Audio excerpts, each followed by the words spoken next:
What's up, everybody?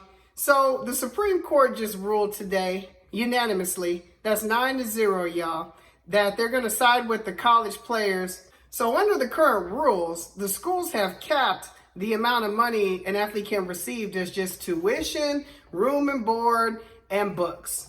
That means an athlete could be suspended for receiving a free laptop to do his schoolwork or for having a paid internship set up upon graduation. Supreme Court Justice Brett Kavanaugh stated, end quote, the NCAA's business model would be flatly illegal in almost any other industry business model in America. Its member colleges are suppressing the pay of athletes who collectively generate billions of dollars of revenue for colleges every year. These enormous sums of money flow to seemingly everyone except the student athletes. So I think at this point, we can all agree it's okay to pay the student athletes. But there comes that question all the time of how you're going to do it. What are we going to do about the women's volleyball team players? What are we going to do about the backup center on the football team? What are you going to do about the men's soccer team? So how do we make this fair across the board? Well, the first thing is we got to get rid of the term student athlete. There's no such thing as a student athlete.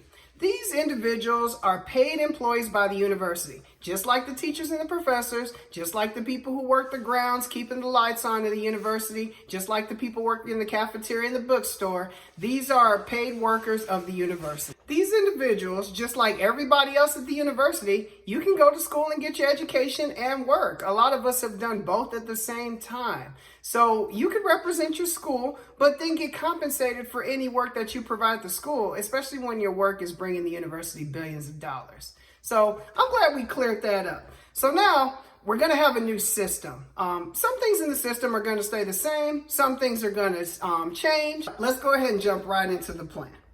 Point number one, any university can offer any athlete in any sport a 4-year degree.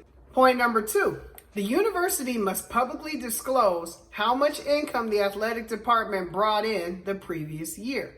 Point number three, the university must pay the players of all sports throughout the athletic department 50% of the income that they brought in the previous year. So for example, Ohio State's athletic department, all sports, brought in $100 million of revenue to the university in the previous year. So now in the next year, they're going to have to pay $50 million to the players throughout all the sports teams throughout the entire athletic department. Point number four, the money to the players can be allocated by the university and distributed throughout all the teams however they use.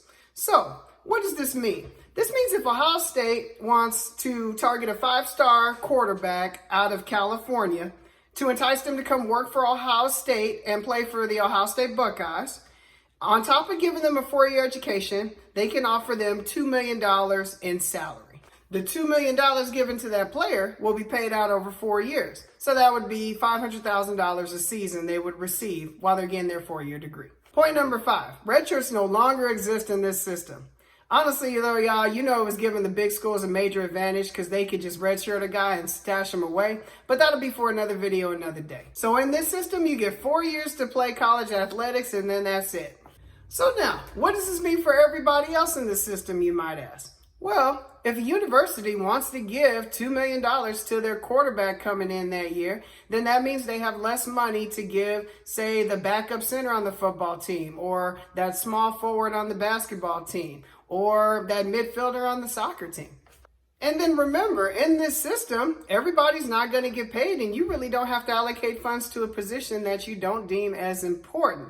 So let's be real. Everybody's not the quarterback of the football team. Everybody's not your star point guard. Everybody's not the national champion wrestler.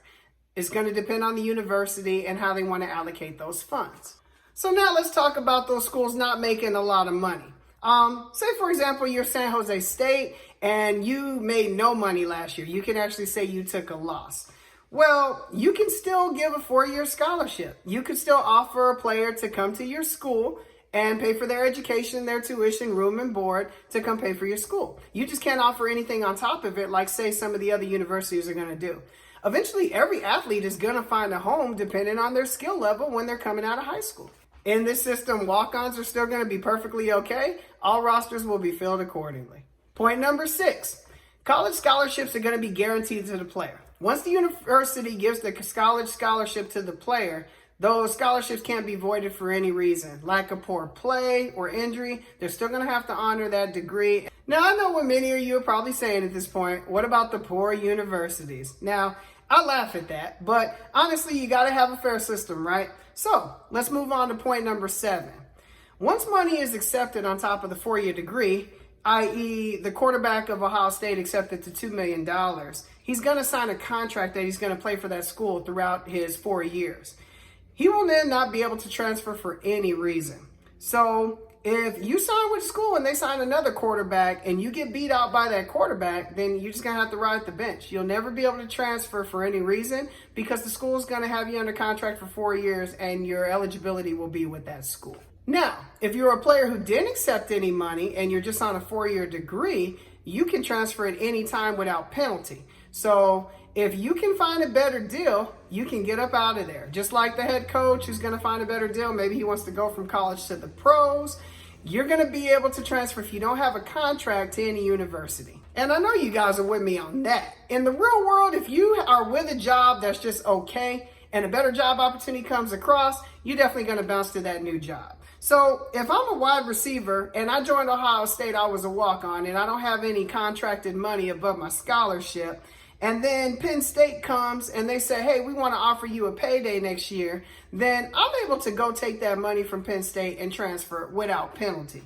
But now keep in mind, once you sign the contract, your rights are with that team. So if you have 3 years left, then you're just going to have to go ahead and stay with the school that you signed with for your last 3, 2, or 1 year.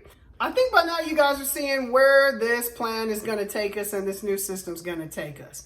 You're probably still going to have Alabama and Clemson be the number 1 and the number 2 college football teams in the country. That's where their money is going to get allocated to. Still going to have UConn and Baylor have a great women's basketball team. You're still going to have the top baseball teams be the top baseball teams, and you're going to have the wrestling teams be the top wrestling teams. Because the university, just like every other company in this country, is going to be able to allocate the funds to be the best at what they think they're the best in. Point number 8. The contracts in college sports are just like NFL contracts. They're not guaranteed by the university. What that means is, once you sign that contract, you're paid that year. At the end of the year, for performance, for injury, for whatever reason, if the school deems that you're not playing well, they can tear up that contract. They have the right to tear up the contract. So if I sign a $1 million deal to go play with Florida State, and after my first year, I was a bust, then I got paid $250,000 for that first year, but now my other $750,000 is nullified. So in this event, the school is going to have to take the $750,000 that they took from one player, and they'll have to allocate it to players in the future year. So that will be on top of the 50% that they have to pay. So the university can always make sure their dollars are at least going to work to build a good team, and players are going to have to play out their contract. They're going to have to always get paid for good work that year. Wrapping up the video with a few final points. Point number 9, all this money is going to be taxed. Hey, y'all, we got to give Uncle Sam his due. Welcome to being an adult. Number 10, any athlete can sign any endorsement deal they want. If Nike wants to pay you an extra $100,000 on top of the $2 million that you're getting from university to wear their shoes, then you can wear their shoes and you should be able to sign that contract. Point number 11.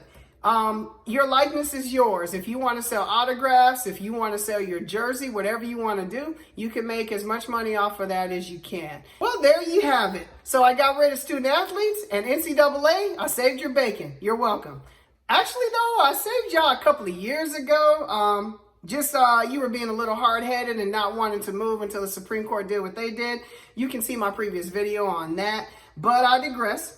If you like the video, please like it.